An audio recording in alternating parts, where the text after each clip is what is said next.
ప్రభువైన యేసుక్రీస్తు నామములో మీ అందరికీ కూడా నా ప్రత్యేకమైన శుభాలు తెలియజేస్తున్నాను. ఈ లైవ్ ద్వారా మరొకసారి మీతో కలిసి ప్రభు నామాన్ని మహిమపరచుటకు దేవుడు నాకు ఇచ్చిన ఈ మంచి సమయాన్ని బట్టి దేవుని ఎంతగానో స్తుతిస్తున్నాను. ప్రభు మీ జీవితాన్ని ఆశీర్వదించను గాక. థ్యాంక్ యూ అండి. First Moses prince, voice of Jesus ministries. దయచేసి కళ్ళు మూసుకున్నట్లయితే ప్రార్థించి ముందుకెళ్దామండి. పరిశుద్ధుడైన తండ్రి, మీకు వందనాలు ప్రభా, మీకు స్తోత్రాలు నాయన. ఎవరైతే లైవ్ ద్వారా మాతో కూడా ఐక్యమై మనస్ఫూర్తిగా మరొకసారి ఏకీభవించి ప్రార్థిస్తుండగా మీ మహిమ వారి మీద నిలిచునుగాక, మీ వెలుగు వారి చుట్టూ ప్రకాశించునుగాక. వారి జీవితంలో ఉన్న ప్రతి సమస్యను తొలగించండి నాయన. ఈ క్రిస్మస్, ఇక డిసెంబర్ మాసంలో అనేకులు ఉత్సహించి సంతోషించి ఆనందిస్తుండగా వారికి కావలసిన అవసరత అక్కర క్రీస్తు యేసు మహిమలో ప్రతి అవసరం తీర్చండి. చేతుల నిండా సమృద్ధినివ్వండి. ఏ విషయంలో కూడా కొదువ లేకుండా కృప చూపించండి. ఆత్మీయంగా, శారీరకంగా ఏ లోటు, ఏ కొరత, ఏ కొదువ లేకుండా వారి కన్నీరు తుడవండి. మీ నామములో తండ్రి బలమైన కార్యములు చేయమని యేసుక్రీస్తు నామములో అడిగి వేడుకుంటున్నాను తండ్రి, ఆమేన్. థ్యాంక్ యూ అండి. మంచిది. మరి అందరూ కూడా క్రిస్మస్ యొక్క ఆనందాన్ని, సంతోషాన్ని కలిగి ఉన్నారని నమ్ముతున్నాను. మరి డిసెంబర్ అనగానే అనేకులు చాలా ఆనందంగా, సంతోషంగా మరి సెమీ క్రిస్మస్ అని, ఇంకా మన క్రిస్మస్ రాకముందే సెలబ్రేట్ చేసుకుంటూ యేసు ప్రభు యొక్క జననాన్ని గుర్తు చేసుకుంటూ చాలా ఆనందిస్తారు, సంతోషిస్తారు. మరి మేము కూడా చాలా అలాగా మరి ఇయర్లీ వన్స్ టైం మనకి క్రిస్మస్ వచ్చే సమయంలో చాలా ఆనందపడేవారు, సంతోషించేవారు. ఎందుకంటే కొత్త కొత్త బట్టలు, డెకరేషన్స్, మరి ఈ విధంగా కొంత మనం హడావుడిగా ఉండి మన జీవితంలో ఆ ఒక ఆనందాన్ని, సంతోషాన్ని వ్యక్తపరుస్తాం. అయితే ఈ లోకరీతిగా కాకుండా మన ఆత్మీయ జీవితంలో నిజమైన క్రిస్మస్ను, ఆనందాన్ని కలిగి ఉండాలా ప్రియులరా. ఒకవేళ ఈ లోటును బట్టి మరి చాలాసార్లు మా జీవితంలో కూడా మరి క్రిస్మస్ అనగానే కొంత ఆ టైం రాగానే కొంత ఇబ్బంది, కొంత లోటు, కొంత కొదువ, మరి ఆ ఆర్థిక విషయాల్లో చూసినప్పుడు బాధపడతాం. అరే పిల్లలకెలా, మనకెలా. అలా ఒక దైవజనుడు, ఒక గొప్ప దైవజనుడు మరి తను అలా బాధపడుతున్న సమయంలో తన కుటుంబాన్ని గురించి, తన పిల్లల గురించి, మరి నేను నా భార్యకు, నా పిల్లలకు మరి ఏం చేయలేకపోతున్నానని ఆలోచించిన సమయంలో ఒక దూత సడన్గా అపియర్ అయిందంట.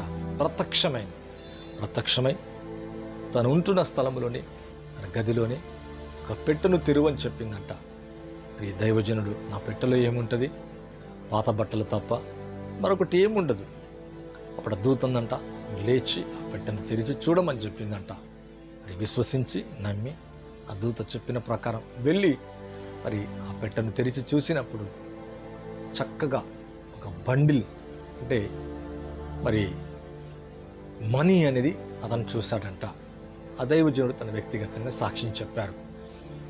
మరి దానికి కావలసినవి, తన పిల్లలకు కావలసినవి అన్నీ కొనిచ్చి చాలా సంతోషపడ్డాడు. మీరు అనొచ్చు, అలా ఎప్పుడు ప్రార్థిస్తే మరి అలా దేవుడు చేస్తాడా అంటే, ఆ సమయంలో, ఆ సందర్భంలో ఆ దైవజనుడు దుఃఖిస్తూ బాధపడుతున్న సమయంలో ఒక అద్భుతాన్ని కనపరిచాడు. ఎప్పుడు అలాగే జరుగుతుందంటే జరగవచ్చు, జరగకపోవచ్చు, ఐ డోంట్ నో. బట్ ఆ దైవజనుడు ఇచ్చిన సాక్ష్యాన్ని తెలియజేస్తున్నా.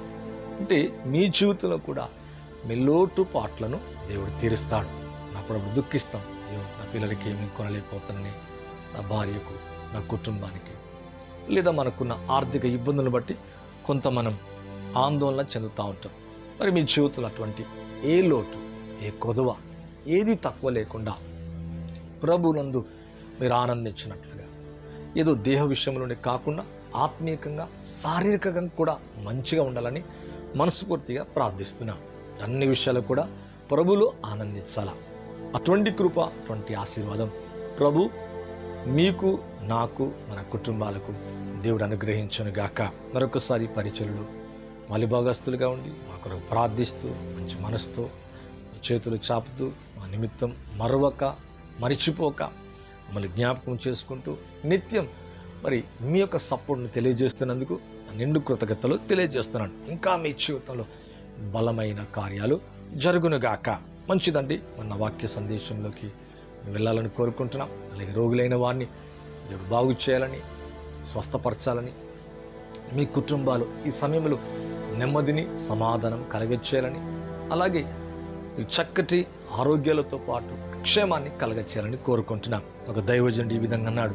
మరి ఈ డిసెంబర్ అనగానే నిజమే, కొంత మనం చూస్తూ ఉంటాం, బయట చూస్తూ ఉంటాం, అనేక యాక్సిడెంట్స్ అవటం, మరణాలు, మరి అనేక రకాల సమస్యలు మనకు కనబడతా ఉంటాయి. అంటే న్యూ ఇయర్కి నువ్వు ఎంటర్ అవుతున్నప్పుడు, ఈ ఇయర్ పాస్ అవుతున్నప్పుడు, అది ఎండ్ అవుతున్నప్పుడు అనేకంగా అపవాది అనేక రీతులుగా అపవాది పనిచేస్తుందంట. నిజమే ప్రియులారా, ఇది మనం న్యాచురల్గా మనం చూస్తూ ఉంటాం, అప్పుడప్పుడు చూస్తాం. డిసెంబర్ అనగానే చాలా మరి అనేకమైన భయంకరమైన విపత్తులు లేదా అనారోగ్యాలు లేదా ఆకస్మికమైన కార్యాలు జరుగుతూ ఉంటాయి. అంటే శత్రువు అనేది పనిచేయటం ప్రారంభిస్తాడు. అటువంటి సమయంలో ఆ దైవజనుడు ఏం చెప్పారంటే, ఈ టైంలో ఎక్కువగా ప్రార్థించి ఉపవాసం ఉండి దేవుని సన్నిధిలో గడిపినప్పుడు వీటన్నిటిని తప్పించుకొని నూతన సంవత్సరంలోకి అడుగిడుతావని చెప్పాడు. చాలా సంతోషం, నిజమే. అందుకే నేనేం చేశానంటే, మరి ఎక్కువగా ప్రభు యొక్క సన్నిధిలో నేను, నాతో నా తోటివారు సహవాసం, మేమందరం కలిసి, నా కుటుంబం, నా పిల్లలు అందరం కలిసి మరి ఎక్కువగా ప్రార్థిస్తున్నాం. మీ కొరకు ప్రార్థిస్తున్నాం, మా కొరకు ప్రార్థించుకుంటున్నాం. మీ జీవితంలో క్షేమం ఉండాలని, మీ కుటుంబాలు మంచి ఆరోగ్యం ఉండాలని, ఎవరైతే మరణ పడక మీద ఉన్నారో, వ్యాధిగ్రస్తులై ఉన్నారు, భయముతో ఉన్నారు, శాంతి లేకుండా ఉన్నారు, ఎవరైతే ఏ సమస్యను బట్టి చింతిస్తున్నారో అవన్నీ తీరి నూతన సంవత్సరంలోకి అడుగు పెట్టాలని, లేదా దేవుడు ఒకవేళ త్వరగా వస్తే ఎత్తబడే గుంపులో మనమందరం ఉండాలని మనసారా ప్రార్థిస్తున్నా. ప్రభు అటువంటి కృప, అటువంటి ఆశీర్వాదాన్ని నిశ్చయంగా దేవుడు మీకు అనుగ్రహించును కాక. మంచిది. నా వాక్య సందేశంలోకి వెళ్తున్నాను ప్రియులారా. వాక్యము నెరవేర్చు బలశూరులుగా మనం ఉండాలి. నిజమే ప్రియులారా, ఎవరు బలశూరులు, ఎవరు బలవంతులు అంటే దేవుని యొక్క వాక్యాన్ని నెరవేర్చాల. చాలాసార్లు మనం వాక్యాన్ని వింటాం, ప్రార్థన చేస్తాం, ఉపవాసం ఉంటాం, కానీ వాక్యాన్ని నెరవేర్చు సమయంలో నెరవేర్చడానికి అంత మనసు ఇవ్వలేం, అంత హృదయాన్ని మనం ఇవ్వలేం. మరి దేవుడు ఎవరిని ఎదురు చూస్తున్నాడంటే, దేవుడు తన మాట నెరవేరుస్తాడు, తన వాక్యాన్ని నెరవేరుస్తాడు. మరి యేసు ప్రభు యొక్క జననాన్ని గురించి ఇప్పుడు చెప్పలేదు. మరి ఆది నుంచి మీరు కనుక చూస్తే, ఆది కాండం నుంచి, ఆది నుంచి ప్రవక్తలకు గ్రంథాల్లో ప్రభు యొక్క మొదటిగా అంటే క్రీస్తు యొక్క జననం, పాపము బయలుపరచబడిన తర్వాత యేసు యొక్క రాక ఎలా ఉంటుందైనా, ఎలా జన్మిస్తాడు, ఎలా మరణిస్తాడు, ఎలా చనిపోతాడు, ఎలా తిరిగి లేస్తాడు మాట్లాడుతూ వచ్చాడు. అంటే ఆ వాక్యాలన్నీ కూడా యేసు ప్రభులో నెరవేర్చబడ్డాయి, నెరవేర్చాడు కూడా. అంటే మనం కూడా వాక్యాన్ని నెరవేర్చాల. వాక్యం నువ్వు ఈజీగా వింటావు కానీ నెరవేర్చవు, కానీ వాక్యాన్ని నెరవేర్చు వారిగా మనం ఉండాలా. అందుకే దేవుని యొక్క వాక్యము నెరవేర్చు బలశూరులారా. ఎవరు బలవంతులు, ఎవరు శక్తిమంతులు, దేవుని దృష్టికి ఎవరు బలవంతులు అంటే ఏదో వాక్యాన్ని విన్నవారు కాదు, ప్రార్థన చేసేవారు కాదు, వాక్యాన్ని ఏం విన్నారో ఆ వాక్యాన్ని నెరవేర్చు సామర్థ్యాన్ని కలిగి ఉండాల. మరలా అంటున్నా, ఈ లైవ్ ద్వారా అటువంటి కృప దేవునికి ఇచ్చనుగాక. అంటే నీ పట్ల దేవుడు తన మాట నెరవేరుస్తాడు. నమ్మదగిన దానివైనా, నమ్మదగిన వారు కాకపోయినా, దేవుడికి పలికిన మాట అది వాక్యంలోంచి కావచ్చు, వాగ్దానమే కావచ్చు, దాన్ని నెరవేర్చడానికి ఆయన ఇష్టపడతాడు. అయితే మనం కూడా మన పార్ట్, అంటే దేవునికి పార్ట్ ఉంది, మనకు పార్ట్ అంటే దేవుని వైపు నుంచి ఉంది, మన వైపు నుంచి ఉంది. దేవుడు చేస్తాడు, మనం కూడా ఆ వాక్యాన్ని నెరవేర్చేవారిగా ఉండాలా. మరి బైబిల్ కనుక చూస్తే 103:20 కీర్తన గ్రంథం 103:20 చదువుతున్నా. యెహోవా దూతలారా, ఆయన ఆజ్ఞకు లోబడి ఆయన వాక్యము నెరవేర్చు బలశూరులారా, ఆయనను సన్నుతించడే. అవునైన దూతలేమి, ప్రకృతి ఏమి, ఆకాశమేమి, సమస్తం ఆయన మాటకు లోబడుతుంది, ఆయన ఆజ్ఞకు లోబడుతుంది, మరి చక్కగా నెరవేరుస్తుంది. ఎటువంటిగా దాంట్లో డౌట్ లేదు, పొరపాటు లేదు. అంటే వాక్యాన్ని నెరవేర్చేవిగా ఉంటాయి. వాక్యమైన దేవునికి వాక్యాన్ని నెరవేర్చేవిగా ఉంటాయి. అంటే మనం కూడా ఇక్కడ చూస్తే యెహోవా దూతలారా, దేవుని చేత పంపబడిన ప్రతి సేవకుడు కూడా దేవుని దూతే. నిజంగా దేవుని దూతలు ఉన్నారు, అవి నెరవేరుస్తాయి. భూమి మీద ఉన్న సేవకులే కాదు, ప్రతివారు దేవుని యందు విశ్వాసం ఉంచిన ప్రతివారు కూడా ఎలాగుండాలంటే ఆయన ఆజ్ఞకు లోబడి ఆయన వాక్యము నెరవేర్చు బలశూరులారా. అంటే వాక్యాన్ని నెరవేర్చే బలశూరులుగా మనం ఉండాలా. వాక్యాన్ని వినొచ్చు, కానీ వాక్యాన్ని నెరవేర్చడానికే కొంచెం అవకతవకలు అవుతా ఉంటాం. అంటే అంత చేయలేకపోతాం. Okay, no problem. ఒకవేళ దేవునికి ఇవ్వటమే కావచ్చు, ప్రార్థించటమే కావచ్చు, ఏ వాక్యమైనా, పరిశుద్ధంగా ఉండని వాక్యం సెలవిచ్చిన, ప్రార్థించు మెలకుగా ఉండని వాక్యం సెలవిచ్చిన, వేకువని లెగమని వాక్యం సెలవిచ్చిన, లేదా ఇది చెల్లించి ఇది ఇలా చేయాలని చెప్పినప్పుడు, అంటే ఇలా చెప్పినప్పుడు ఆ వాక్యాన్ని మనం విన్నప్పుడు ఆ దైవజనుడు ఎవరో చెప్పినప్పుడు అతని మీద చిరాకు పడతాం, ఫీల్ అవుతాం, బాధపడతాం. కానీ వాక్యాన్ని ఎప్పుడైతే నెరవేరుస్తావో నీ ద్వారా దేవుని కార్యాలు జరుగుతాయి. అటువంటి వారి జీవితంలో గొప్ప కార్యాలు దేవుడు చేస్తారు. మరి నా జీవితంలో ఎలాగుండాలంటే మనం వాక్యాన్ని నెరవేర్చువారిగా ఉండాలి. ఇక్కడ చూస్తే యెహోవా దూతలారా, అంటే దేవుని బిడ్డలు ఎలాగుండాలంటే దేవుని దూతల వలె ఉండాలా. చూడండి, పరలోక సైన్యం ఎలా ఉంటుంది తెలుసా? పరలోకమంతా దేవుడు ఏం చెప్తే అలక్ట్గా ఒక్క మాట కూడా మరి రివర్స్ అవ్వకుండా ఆ ప్రకారంగా జరిగిస్తుంది. అది వర్షమే కానీ, కాలమే కానీ, ఋతువులే కానీ, సముద్రమే కానీ, ఆయన దూతలే కానీ సమస్తం ఆయనకు లోబడి, మరలా అంటున్నా, ఆయన ఆజ్ఞకు లోబడి వాక్యాన్ని వేగవంతంగా నెరవేరుస్తాయి. అయితే మరి యేసు ప్రభుని గురించి చెప్పబడిన ప్రతి మాటను కూడా యేసు ప్రభు మరి ఫలానా విధముగా ఫలానా రీతిలో యేసే వస్తు, ఇదిగో కన్యక గర్భవతి కుమారుని కనును, మరి యెషయా గ్రంథములో వ్రాయబడినట్టుగా మరి ఆయన పొందిన దెబ్బల చేత అంటే సిలువ వేయబడతాడు, మరణిస్తాడు, తిరిగి లేస్తాడు, నా దేవా అని సిలువలో పలుకుతాడు. ఇలాగా ప్రతి చెప్పబడిన ప్రతి మాట ఏమైపోయింది? దేవుడి ద్వారా చెప్పబడిన వాక్యం నెరవేర్పులోకి వచ్చింది యేసుక్రీస్తు యొక్క జననము ద్వారా.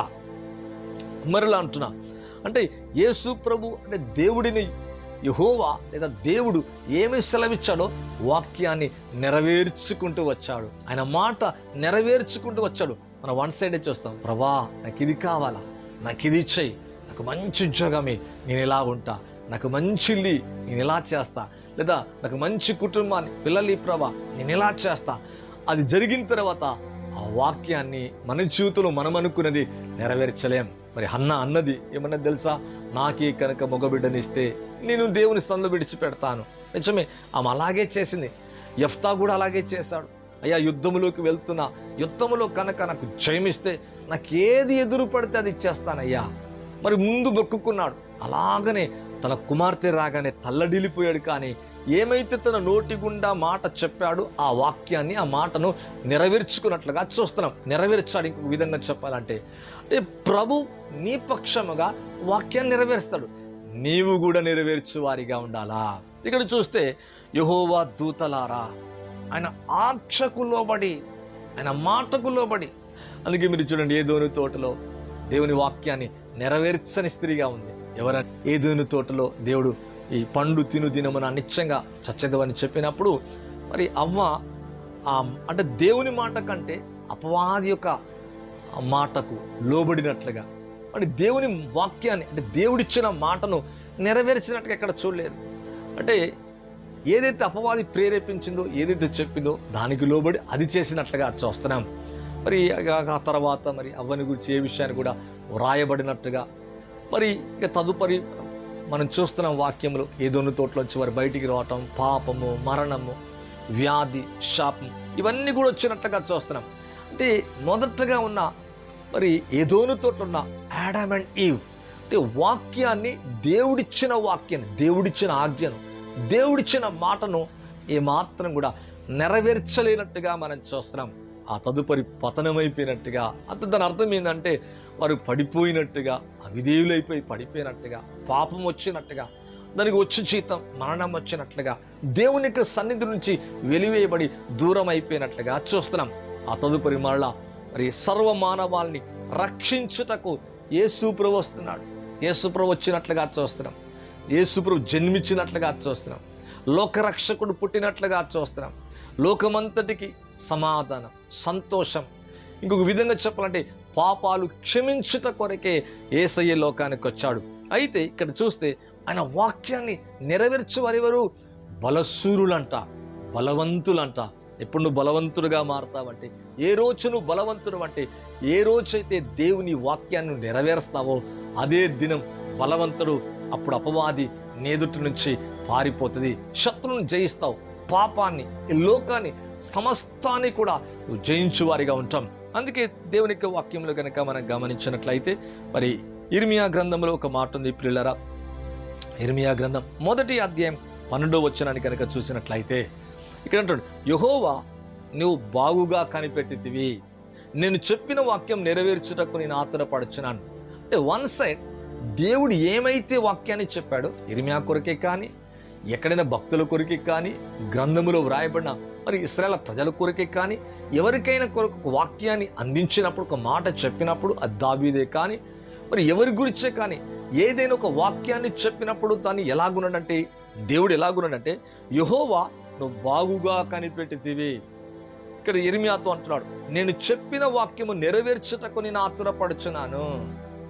మరి చిన్నవాడైన బాలుడైన మరి ఇర్మియాతో అంటున్నాడు, నీ నోట నా మాటలు ఉంచుతాను, అతని పెదవుల్ని ముట్టి కాల్చి, మరి ఇక్కడ అంటాడు పెదవులను ముట్టి నువ్వు జనములకు ప్రవక్తగా చేస్తా, పెళ్ళగించుటకు, విర్రగొట్టుటకు, నాటుటకు. అంటే నేనేమైతే చెప్పానో ఆ మాట నెరవేర్చడానికి ఎలాగున్నాను? వేగవంతంగా ఉన్నాను, ఆతురపడుతున్నంట. నువ్వు బాగుగా కనిపెడుతుంది. నేను చెప్పిన వాక్యము నెరవేర్చుటకు నీవు ఆతురపడటం కాదు, నీవు దేవా త్వరగా చే నువ్వు చెప్పటం కాదు. దేవునికి వాక్యం అంటుంది, నేను చెప్పిన మాట, నేను చెప్పిన వాక్యం అంటే దేవుడు ఏమైతే ఆత్మ ద్వారా చెప్పాడో, భక్తుల ద్వారా చెప్పాడో, ప్రవక్తల ద్వారా, అపోస్తుల ద్వారా, మునుపు న్యాయాధిపతుల ద్వారా, ఎవరైతే ప్రవక్తల ద్వారా ఏదైతే వాక్యాలు చెప్పాడో ఇర్మియా ద్వారా, వాటిని నెరవేర్చుటకు దేవునికి వాక్యం అంటుంది ఆతురపడుచున్నాడంట. మరి ఏ వాగ్దానం అయితే నీకు ఇచ్చాడు అది నెరవేర్చుటకు ఆయన ఆతురపడుచున్నాడు. అయితే నా యొక్క సందేశం ఈ క్రిస్మస్ సమయంలో నువ్వు ఎలాగుండాలంటే, దేవుడు ఏం చెప్పాడు దాన్ని నెరవేర్చు బలశూరులుగా ఉండాలా. మరి అటువంటి కృప, అటువంటి ఆశీర్వాదం ప్రభు నీకు దయచేయును గాక. ఎప్పుడైతే నువ్వు అలాగుంటావో నీ జీవితం ధన్యకరం, నీ జీవితం ఆశీర్వదించబడుతుంది, నీ కుటుంబంలో సమాధానం ఉంటుంది, సంతోషం ఉంటుంది. మరి ఎటువంటి దానికి నువ్వు జన్మనిస్తావో తెలుసా? మరి వాక్యములు కనుక చూస్తే అంతము లేని ఆశీర్వాదానికి జన్మనిస్తావు. ఇది కనుక బైబిల్లో కనుక చూస్తే లూకా సువార్తలో మనం అందరం చూస్తాం. ఇప్పుడు అంతా కూడా మన క్రిస్మస్ కనుక ఈ క్రిస్మస్ సెలబ్రేషన్ గురించి మనం మాట్లాడుతున్నాం. నేను చాలా మరి సందేశాలు ఇస్తున్నాను క్రిస్మస్ గురించి, చాలా ప్రతిరోజు కూడా చెబుతున్నాను. మరి 1వ అధ్యాయం కనుక మీరు చూసినట్లయితే 26వ వచనాన్ని కనుక చూస్తే ఒక మాట ఉంది, 6వ నెలలో గబ్రియెలు దేవదూత గలిలయ నజరేతు ఊరిలోకి వచ్చి దావీదు వంశస్థుడైన యేసు అనే ఒక పురుషునికి ప్రదానం చేయబడిన కన్యక యొద్దకు దేవుని చేత పంపబడిను. అంటే ఒక గాబ్రియెల్ పంపబడినట్టుగా కన్యకతో మాట్లాడినట్టుగా చూస్తాం. ఆ దూత లోపలికి వచ్చి ఆమెను చూచి, దయాప్రాప్తురాలా, నీకు శుభం, ప్రభు నీకు తోడై ఉన్నాడని చెప్పాను. ఆ మాటకు బహు తొందరపడి ఈ శుభవచనం ఏమిటో అని ఆలోచించుకొని చుండగా దూత, మరియ భయపడకము, నువ్వు దేవుని వల్ల కృప నొందితివి, ఇదిగో నీవు గర్భము ధరించి కుమారుని కని ఆయనకి యేసు అని పేరు పెట్టుదు, ఆయన గొప్పవాడై సర్వోన్నతుని కుమారుడు అనబడును, ప్రభు అయిన దేవుడైన తండ్రి అయిన దావీదు సింహాసనం ఆయనకిచ్చును, ఆయన యాకోబు వంశస్థులను యుగయుగములు ఏలును, ఆయన రాజ్యం అంతము లేనిదయుండును. అంటే ఈ స్త్రీ ఎవరికి జన్మనిస్తుంది? రక్షకునికి జన్మనిస్తుంది. ఆయన ఎవరంట? దేవునికి వాక్యం అంటుంది రక్షకుడు, లోకరక్షకుడు, పాపములను తీసివేయటకు వస్తున్నాడు, మెస్సియగా వస్తున్నాడు, సమాధానం ఇచ్చుటకు వస్తున్నాడు.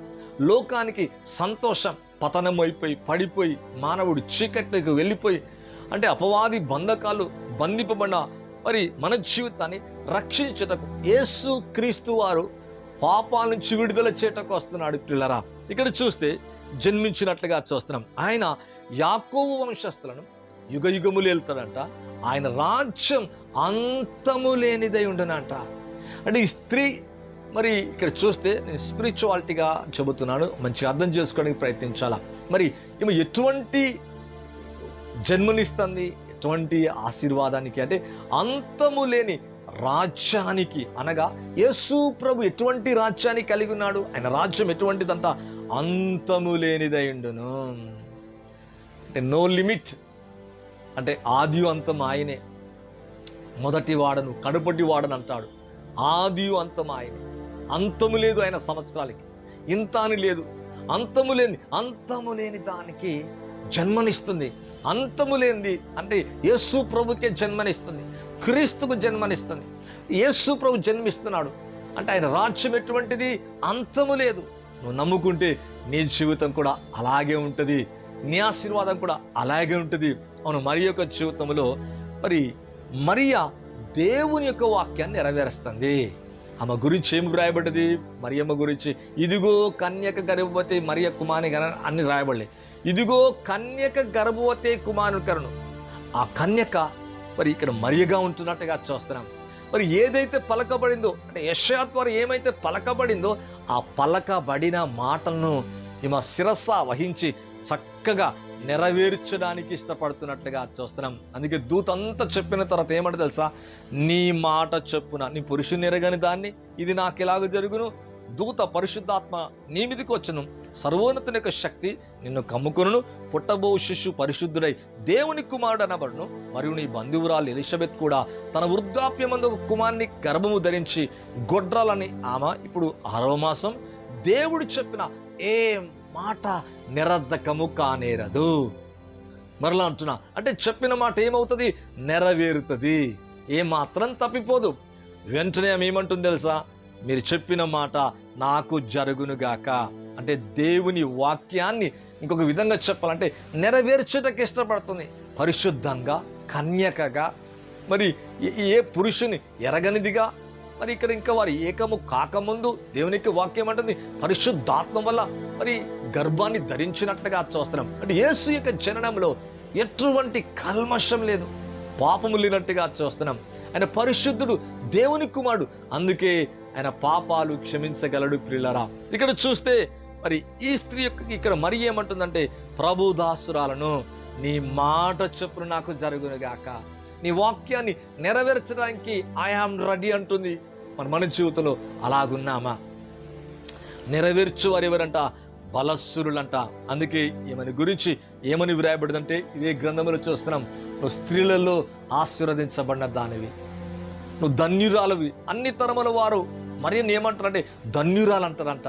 అంటే ఆమె జీవితం ఎలాగుందో మనం అర్థం చేసుకోవాలి. మొదటగా కన్యకగా ఉంటుంది, అంటే యెషయా గ్రంథములు ఏమైతే చెప్పబడిందో దాన్ని నెరవేరుస్తుంది. అంతేకాదండి, యేసు ప్రభు పుట్టినాక తొలిచూలు కుమారుడిని దేవునికి అంటే ప్రభువుని మరి ప్రతిష్ఠించినట్లుగా చూస్తున్నాం. అంటే వాక్యం ఏం చెప్పిందో ఆ వాక్యాన్ని నెరవేరుస్తుంది పిల్లరా. అంతేకాదు, దూతలు చెప్పిన ప్రవచన వాక్యాన్ని నమ్మి నెరవేర్చడానికి రెడీగా ఉంటుంది. మరి ఒకవేళ ఇశ్రాయేళ్ల కాలములో ఇశ్రాయేల్ ఉంటున్న ఆ సమయంలో ఎవరైనా వివాహము కాకుండా ఒకవేళ ఇలాగా మరి గర్భాన్ని ధరించిందంటే వాళ్ళు రాళ్ళు పెట్టి కొట్టబడి చంపబడాలా, బహుభయంకరమైన కఠినమైన పరిస్థితులు. అటువంటి సమయంలో ఈ స్త్రీ ఎలాగుందంటే, మరియా ఎలాగుందంటే, కన్యకగా ఉంటున్న మరియా ఏమైతే దూత చెప్పిందో దాన్ని నమ్ముతుంది. అదే జకర్యా నమ్మలేకపోయాడు. మరి ఎలిజబెత్ ఇట్లా అవుతుంది, మరి ఆయన మార్గాన్ని సరళము చేస్తాడని చెప్పబడినట్లుగా చూస్తున్నాం. అంటే నీ జీవితంలో నా జీవితంలో ఎప్పుడైతే దేవుని వాక్యాన్ని మనం నెరవేర్చడానికి ఇష్టపడతామో దేవుడు అక్కడ గొప్ప కార్యాలు చేస్తాడు, అద్భుత కార్యాలు చేస్తాడు. వాక్యాన్ని వింటున్నాం కరెక్టే, వాక్యాన్ని నెరవేర్చడం చాలా కష్టంగా మనం ఫీల్ అవుతున్నాం. అపవాది నెరవేర్చకుండా, నెరవేర్పులోకి రాకుండా, నీ జీవితంలో నెరవేర్చకుండా, నీవు నెరవేర్చకుండా, దేవుని యొక్క వాక్యం మాట కూడా నీ పట్ల నెరవేరకుండా, విన్న వాక్యం నువ్వు నెరవేర్చుకోకుండా చేస్తుంది. అయితే ఎవరైతే నెరవేరుస్తారో వారు ధన్యులు. అందుకే మరి గురించి ఏమని రాయబడి తెలుసా? అవును, మరియా నువ్వు ధన్యురాలవు. అవును, ఈ మాటను నమ్మిన నీవు ధన్యురాలవు. అన్ని తరముల వాళ్ళను ధన్యురాలు అందురని దేవుని యొక్క వాక్యం అంటాను. నీకు శుభం, ప్రభు నీకు తోడైనాడు. యెహోవా అంటే దేవుడు నాకు గొప్ప కార్యములు చేశాను, నా దీన స్థితిని దేవుడు కటాక్షించానని చెబుతుంది. అంటే సర్వోన్నతునికి జన్మనిస్తుంది. అంతము లేని రాజ్యము కలిగిన క్రీస్తుకి ఆమె జన్మనిస్తుంది. అంటే నీలో నుంచి ఒక అంతము లేని ఆశీర్వాదం బయటికి రావాలంటే, జన్మనివ్వాలంటే నీవు కూడా వాక్యాన్ని నెరవేర్చాల. అందుకే పరిశుద్ధాత్మ ఆమె మీద నిలిచినట్టుగా దేవుని శక్తి ఆమెను కనుకొని ఇది నాకెలాగూ జరుగును, ఇది నాకు అసాధ్యము కదా అని చెప్పిన ఆమె ఎప్పుడైతే నమ్మిందో, వాక్యాన్ని నెరవేర్చటకు ఎప్పుడైతే ఇష్టపడదో, దేవుని కార్యాలు జరిగినట్లుగా చూస్తున్నాం.